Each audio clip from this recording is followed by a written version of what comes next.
Hello students, नमस्कार। मैं CP Singh आज क्लास 9th के एनुअल एग्ज़ाम के लिए सब्जेक्ट साइंस की क्वेश्चन पेपर के फॉर्मेट पर चर्चा करूंगा।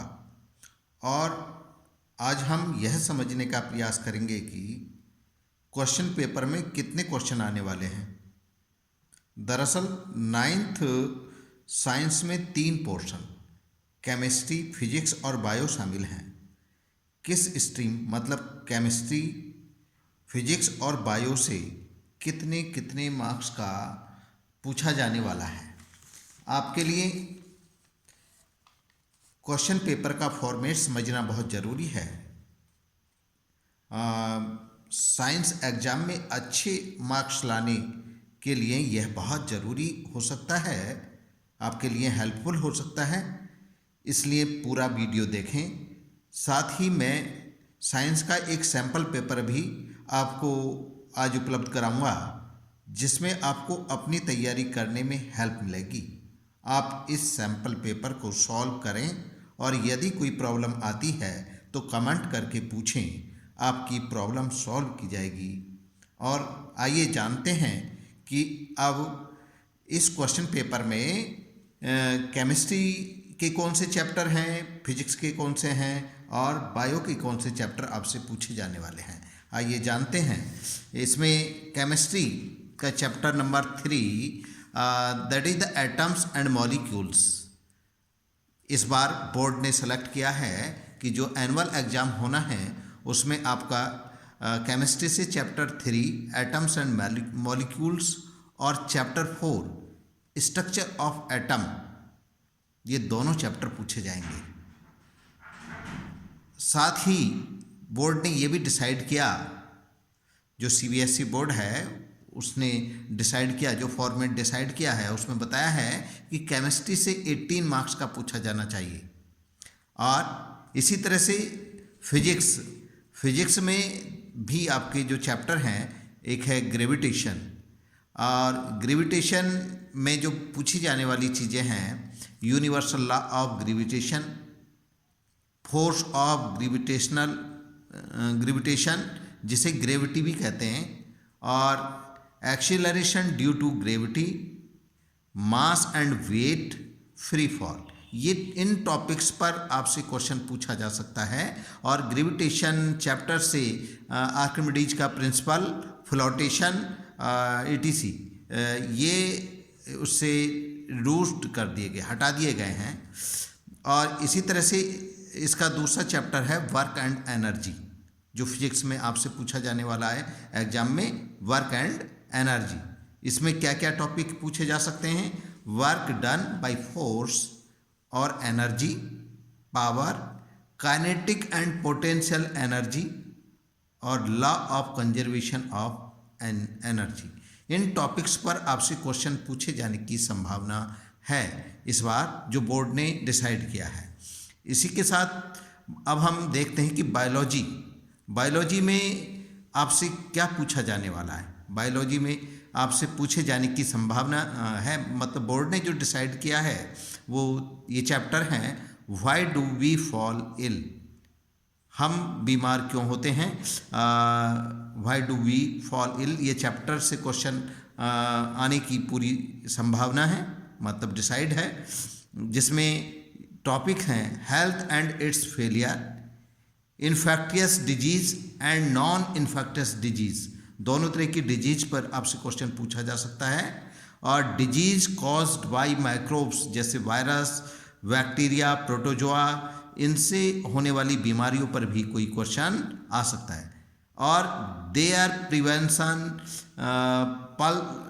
मतलब इन बीमारियों के जो प्रिवेंशन है, बचाव है, वो कैसे किया जाता है, जैसे वैक्सीनेशन वगैरह है, उसके बारे में पूछा जा सकता है।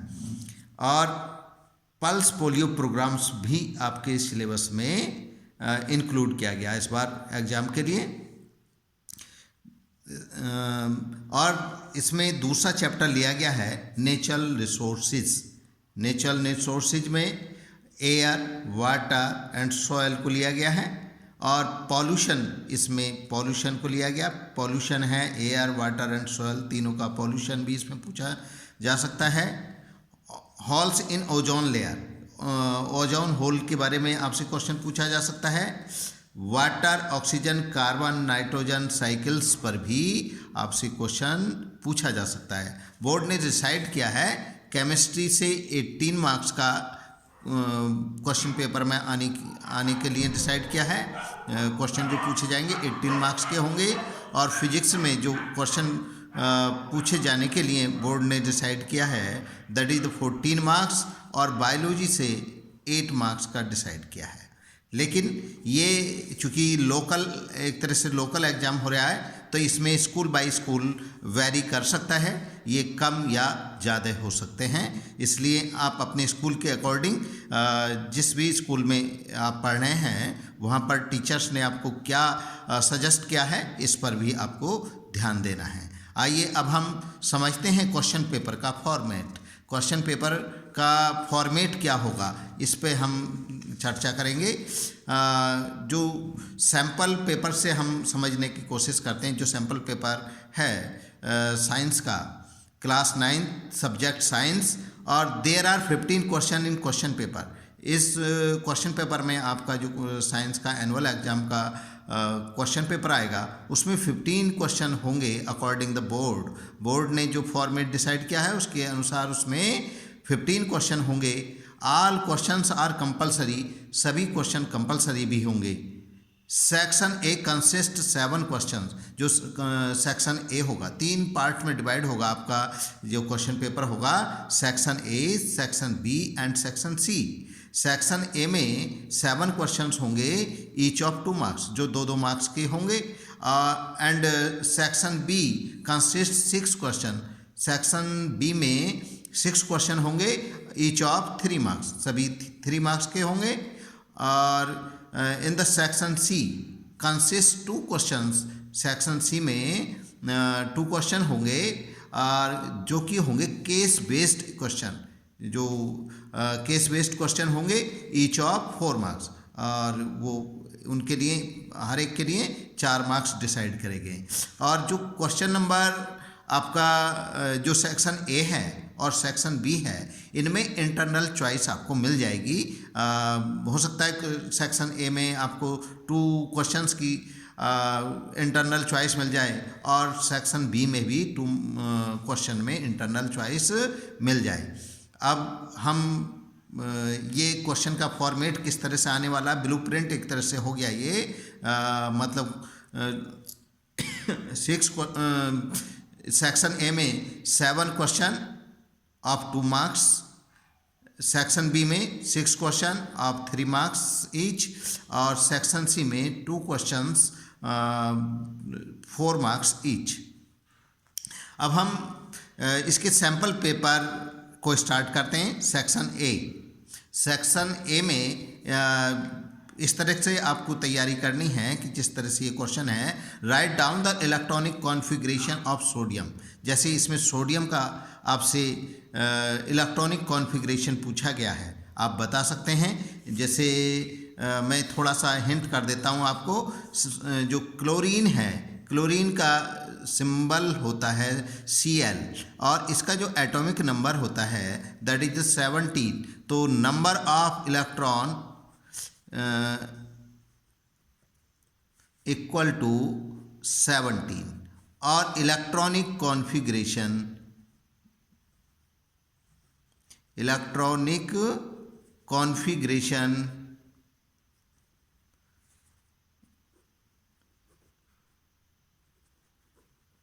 तो आप जानते हैं कि KLM,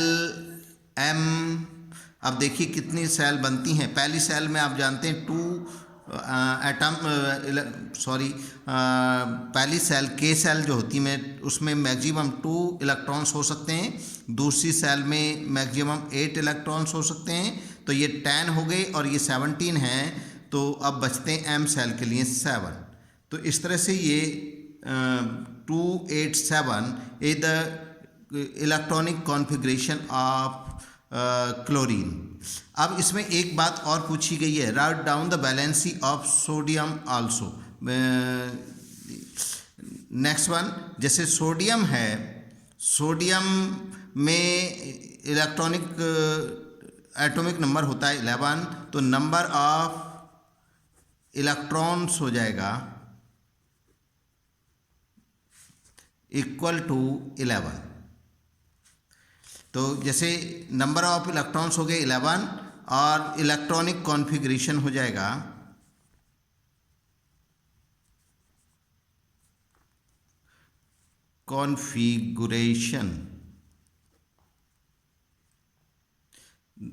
वही KLM सेल हो गई।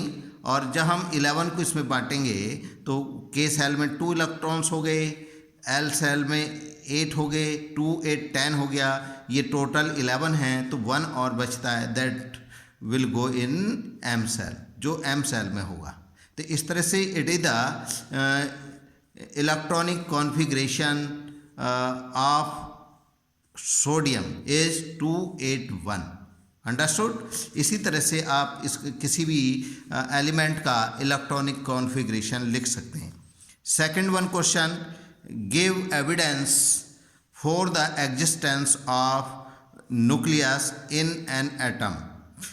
इसमें क्वेश्चन पूछा गया है कि किसी एटम में जो न्यूक्लियस होता है उसके लिए न्यूक्लियस होता है कि नहीं होता है, इसके लिए आपको एविडेंस देना है।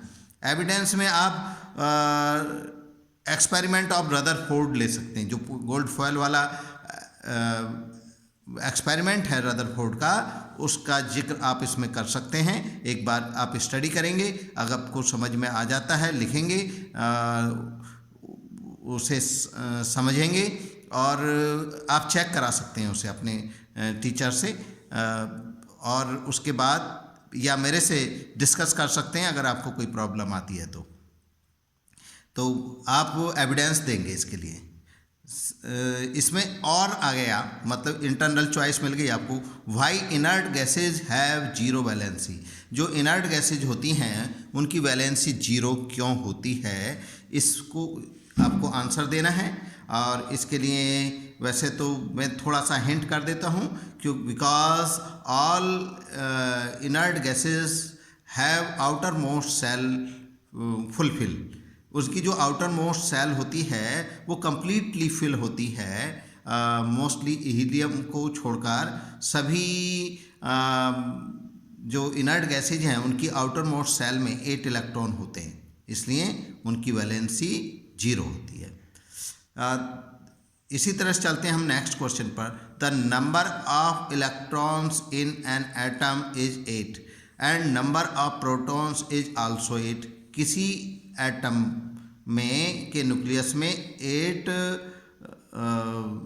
मतलब जो एटम है, एटम में 8 तो इलेक्ट्रॉन्स हैं और उसके न्यूक्लियस में 8 प्रोटॉन्स हैं। अब आपको उसका कुछ आंसर देने हैं। फर्स्ट क्वेश्चन है what is the atomic number of the atom. तो इन इंफॉर्मेशन के आधार पर आपको बताना है कि उसका एटॉमिक नंबर क्या होगा। तो आप जानते हैं, तो number of protons is called atomic number, और नंबर ऑफ प्रोटॉन से आप एटॉमिक नंबर पता कर सकते हैं। What is the charge on the atom. Atom पे क्या चार्ज होगा जब उसमें 8 इलेक्ट्रॉन्स हैं और 8 प्रोटॉन्स हैं, तब उसके चार्ज बताना है। क्योंकि electrons have negative charge and protons have positive charge, because these are equal. दोनों इक्वल हैं plus minus, therefore atom will not have any charge. उस पर कोई भी चार्ज नहीं होगा एटम पर, because number of protons equal to the number of electrons. अब हम नेक्स्ट क्वेश्चन की ओर चलते हैं। जो नेक्स्ट क्वेश्चन है that is the what do you mean by portable water. Portable water क्या होता है, आप इसका आंसर आपको देना है। पोर्टेबल वाटर, तो what do you mean by portable water. Portable water का क्या मतलब है, तो इसमें आप आंसर दे सकते हैं the water fit for drinking. जो वाटर पीने के लिए उचित है, सही है, that is the portable water. पेयजल के लिए पोर्टेबल वाटर यूज होता है। और what is the green house effect? Green house effect क्या होता है, इसको आपको एक्सप्लेन करना है। आप जानते हैं अर्थ एटमॉस्फेयर में अगर इस तरह की गैसों का परसेंटेज बढ़ जाता है जो हीट को एब्जॉर्ब करती हैं, जिनसे जो एटमॉस्फेयर है या अर्थ है वहाँ का जो टेम्परेचर है मोर देन एवरेज हो जाता है, एवरेज से ज़्यादा हो जाता है। तो ऐसी गैसें एक इफ़ेक्ट क्रिएट करती हैं जिसे हम ग्रीन हाउस इफ़ेक्ट कहते हैं। तो इस पे भी आप अपना आंसर तैयार करेंगे, और अगर आपको लगता है चेक कराने की आवश्यकता महसूस होती है, चेक करा सकते हैं। डिस्कस करने की आवश्यकता महसूस होती है, डिस्कस कर सकते हैं। नेक्स्ट वन, क्वेश्चन नंबर 5 में write down the SI unit of work. Work की आपको एसआई यूनिट लिखनी है and the define the 1 joule of work, और 1 जूल वर्क को डिफाइन करना है, डेफिनेशन कैसे देंगे आप उसकी, ये भी आपको करना है। और नेक्स्ट वन, इसी में और मिला है आपको, और में what is the free fall. Free fall क्या होता है? आप जानते हैं जब कोई object without any external force goes towards the earth, जब कोई ऊपर से बिना किसी एक्सटर्नल फोर्स के अर्थ की ओर गिरता है कोई ऑब्जेक्ट, तब उसके गिरने के प्रोसेस को आप फ्री फॉल कहते हैं। ठीक है, तो ये क्वेश्चन भी आप तैयार करेंगे। अब नेक्स्ट क्वेश्चन, इसमें एक न्यूमेरिकल है, a stone is released from the top of a tower of height 19.6 metre. एक स्टोन है जो किसी टावर के टॉप से गिराया जाता है जिस टावर की हाइट है 19.6 metre. Calculate its final velocity just before touching the ground. इसकी आपको फाइनल वेलोसिटी निकालनी है ठीक उससे पहले जबकि वो ज़मीन पर लगेगा, ज़मीन पर आने के ठीक पहले उसकी फाइनल वेलोसिटी पता करनी है। अब क्वेश्चन नंबर 7 में, if the moon attract the earth, why does the earth not move towards the moon. आपको पता है कि ग्रेविटेशनल फोर्स से हमें ये पता लगता है कि each and every object attract each other. सभी जो ऑब्जेक्ट्स हैं इस यूनिवर्स में वो सब एक दूसरे को अट्रैक्ट करते हैं। उसी के आधार पर moon attract the earth, moon भी अर्थ को अट्रैक्ट करता है, लेकिन अर्थ मून की ओर मूव नहीं करती। इसका कारण बताना है, भाई क्यों? तो आप इसका आंसर लिखेंगे क्यों नहीं करती है। इसी तरह से इसमें और मिल गया आपको, state the universal law of gravitation. आपको यूनिवर्सल लॉ ऑफ ग्रेविटेशन की डेफिनेशन को लर्न करना है, उसको लिखना है, अंडरस्टैंड करना है, उसके साथ उसका फॉर्मूला भी आपको देना होगा। अंडरस्टूड। नेक्स्ट जो आपका पोर्शन आता है that is the section B. Section B in each of the 3 marks. इसमें जो क्वेश्चन है उन्हें देख लेते हैं। What is the radioactive elements. पहला क्वेश्चन में आया what is radioactive elements और what are radio isotopes.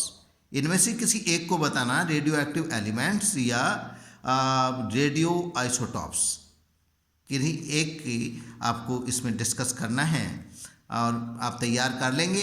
If you have any problem you can discuss with me. Question number 9, which of the following are isotopes and which are isobars and why. नीचे कुछ ये element दिए गए ABCD, इनके atomic number दिए गए और mass number दिए गए। इनमें से आपको बताना है इनमें कौन आइसोटॉप्स है और कौन आइसोबार्स है, आइसोटॉप्स में बताया, आपको ध्यान रखना है कि वो एटम आइसोटॉप्स होते हैं जिनके एटॉमिक नंबर इक्वल होते हैं but mass number are different. तो जैसे 17 एंड 17, तो ये दोनों एटॉमिक नंबर सेम हो गए, तब ये जो ए और डी होंगे ये आइसोटॉप्स हो जाएंगे। और जिनके मास नंबर सेम होते हैं वो जो एलिमेंट होते हैं उन्हें आइसोबार्स कहा जाता है। जैसे B and C are isobars and A and D are isotopes. तो इसी तरह से आप इनमें एंड वाई क्यों आपने इन्हें ए और डी को आइसोटॉप्स क्यों बताया है, बी और सी को आइसोबार्स क्यों बताया है, इसका रीजन भी आप लिखेंगे। Question number 10, so bye means of calculation करके आपको बताना है 5 moles of CO2 and 5 moles of H2O do not have equal मास। आपको बताना है कि ये भी CO2 भी 5 मोल्स है और H2O भी 5 मोल्स है, but they do not have equal mass, लेकिन इनके मास इक्वल नहीं है। ऐसा क्यों है? You have to give your answer by the calculation of masses. इसमें इनके मासेज की 5 मोल्स CO2 के मास की कैलकुलेशन करेंगे और 5 मोल्स ऑफ H2O के मास की भी कैलकुलेशन करेंगे, तब आप बताएंगे कि वो इक्वल नहीं है। Understood? Next one, why is the atmosphere essential for life. आपको इस क्वेश्चन का भी आंसर देना है कि एटमॉस्फेयर जीवन के लिए जरूरी क्यों है, और differentiate between communicable and the non communicable disease. Communicable disease और नॉन कम्युनिकेबल डिजीज में आपको डिफरेंस बताना है। ये 3 मार्क्स का क्वेश्चन है, मिनिमम 3 डिफरेंस तो होने ही चाहिए, और उससे ज़्यादा भी अगर दे सकते हैं तो दें आप। Next one question, question number 12, why are antibiotics not effective for viral disease. एक क्वेश्चन है ये कि एंटीबायोटिक जो मेडिसिन आती है वो वायरल डिजीज में काम नहीं करती, ऐसा क्यों? इसकी आपको रीजन ढूंढना है और आंसर देना है। What is immunity? इम्यूनिटी क्या होती है? Explain natural and acquired immunity. Immunity 2 तरह की होती है, नेचुरल होती है और एक्वायर्ड होती है। दोनों को आपको एक्सप्लेन करना है। पहले इम्यूनिटी को एक्सप्लेन करेंगे, उसके बाद नेचुरल इम्यूनिटी को एक्सप्लेन करेंगे, उसके बाद एक्वायर्ड इम्यूनिटी को एक्सप्लेन करेंगे। इसके बाद क्वेश्चन नंबर 13। क्वेश्चन नंबर 13 में आपके पास आ जाता है state the drawback of Dalton's atomic theory. इसमें आपको डाल्टन्स की एटॉमिक थ्योरी के ड्रॉबैक लिखने हैं, और इसमें और मिल गया आपको what is the mole. Mole क्या है? What is the unit of mole. Mole की यूनिट भी बतानी है। How many molecules are there in a certain mass of a substance. किसी सर्टेन मास में कितने मॉलिक्यूल्स या एटम हो सकते हैं, ये आपको बताना है।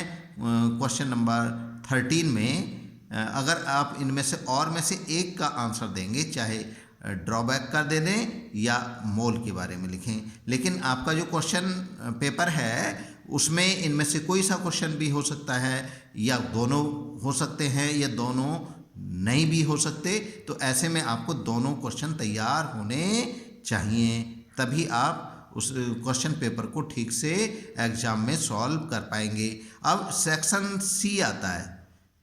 सेक्शन सी में केस बेस्ड क्वेश्चन होंगे, उन्हें आप देखें। मैं भी और एक सैम्पल पेपर उसमें आपको अवेलेबल कराऊंगा, उसमें सेक्शन सी भी डालूंगा। इस सैम्पल पेपर में मैंने सेक्शन सी को इंक्लूड नहीं किया है, और मैं उम्मीद करता हूं कि आप इन क्वेश्चंस को तैयार कर लेंगे और तैयारी में अगर आपकी में कहीं कोई प्रॉब्लम आती है तो आप मेरे से संपर्क कर सकते हैं और हमारे YouTube चैनल को सब्सक्राइब करें और उस पर आप अपनी प्रॉब्लम लिखकर हमारे साथ जुड़ सकते हैं, अपनी प्रॉब्लम्स का सॉल्यूशन पा सकते हैं।